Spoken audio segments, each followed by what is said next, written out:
मिनश्शैतानिर्रजीम बिस्मिल्लाहिर्रहमानिर्रहीम। बेटा, आज जो हमारा टॉपिक है, जो हमने पहले वीडियो में मैंने आपको बताया, लाइन्स एंड एंगल्स।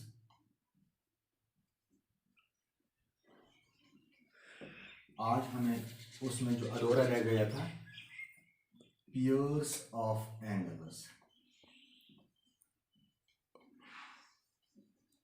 यही टॉपिक है आज हमारा, pairs of angles. Number 1, complementary angle.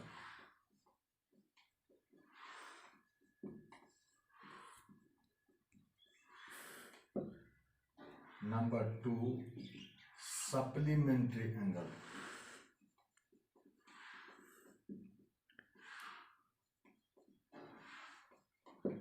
Number 3,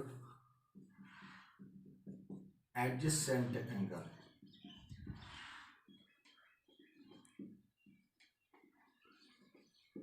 Number 4, linear pair of angle.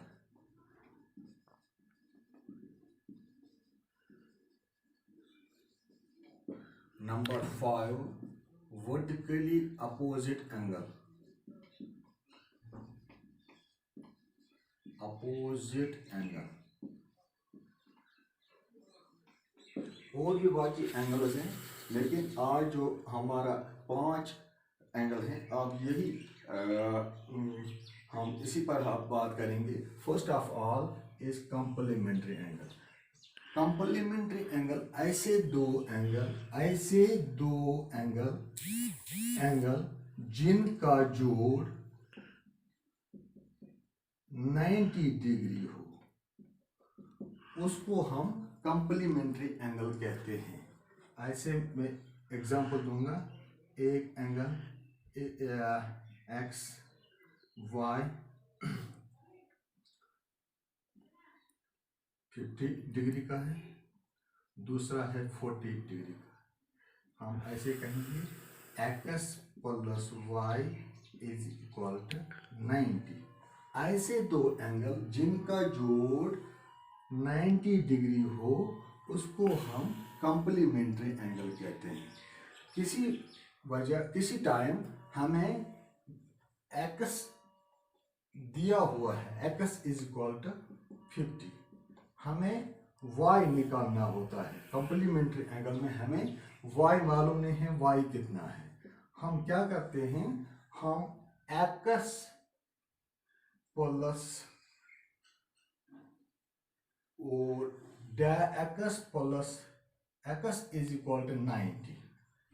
चूंकि कॉम्प्लीमेंट्री एंगल में इनका जोड़ 90 होता है, हम कहेंगे X plus Y is equal to 90, क्योंकि हमें मालूम है कॉम्प्लीमेंट्री एंगल्स 90 के बराबर होता है।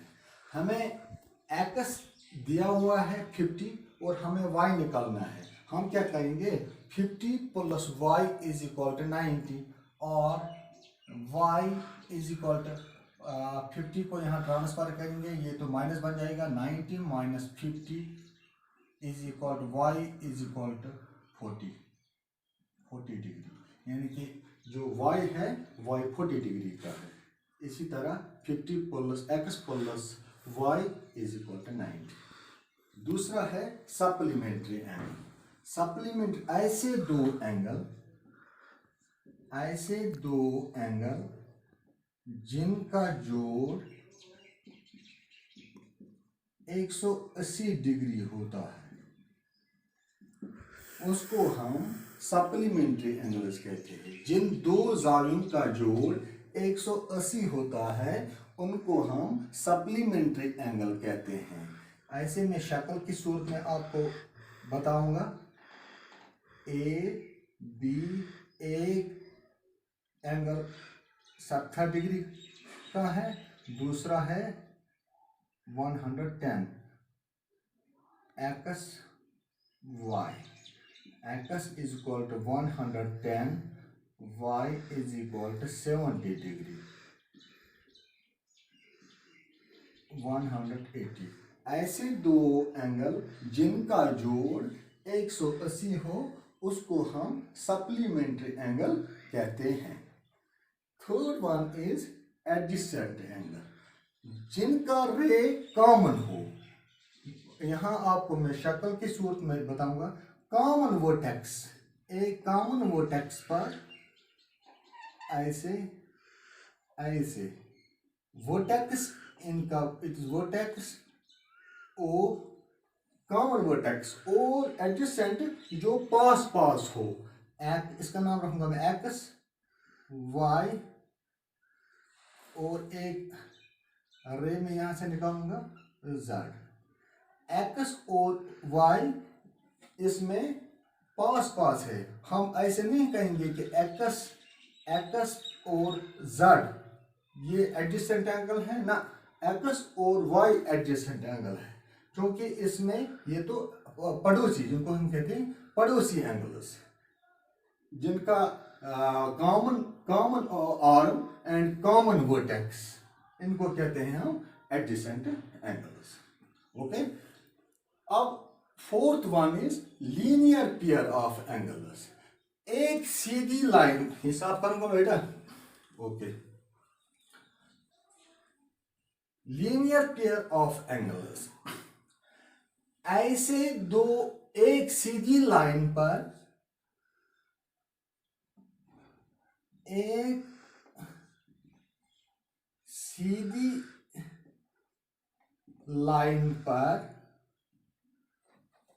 एक ही वर्टेक्स पर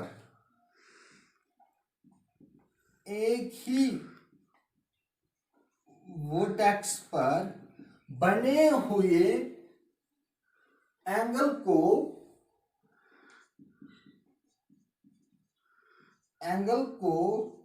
लीनियर पेयर ऑफ एंगल कहते हैं। एक सीधी लाइन पर एक ही वर्टेक्स पर बने हुए एंगल को लीनियर पेयर ऑफ एंगल्स कहते हैं। Two adjacent angles whose sum is 180। ऐसे में दिखाऊंगा आपको बेटा, एक या दूसरा भी निकाल सकते हैं, X Y and Z, A B, X plus Y plus Z is equal to 180। एक ही लाइन पर एक ही वर्टेक्स पर बने हुए एंगल को लीनियर पेयर ऑफ एंगल्स कहते हैं। इनका वर्टेक्स इनका एक ही है, एक ही वर्टेक्स पर एक्स वाई एंड जेड, ये इनका जोड़ 180 होना चाहिए। इनको हम कहते हैं linear pair of angles. Fifth is vertically opposite angle. एक लाइन को जब दूसरी लाइन काटे, एक लाइन को जब दूसरी लाइन काटे, उसको हम वर्टिकली, अब एक लाइन हम ऐसे दे देंगे और दूसरी लाइन ऐसे, ए बी सी डी। इसमें एक अहम बात है, इसका नाम रखेंगे ए बी सी और इस एंगल का नाम रखेंगे डी। इसमें एक अहम बात है, एंगल ए एंगल बी के बराबर होता है और एंगल सी एंगल डी के बराबर होता है। इसी को हम कहते हैं vertically opposite angles. Angle A is equal to angle B and angle C is equal to angle D. Okay.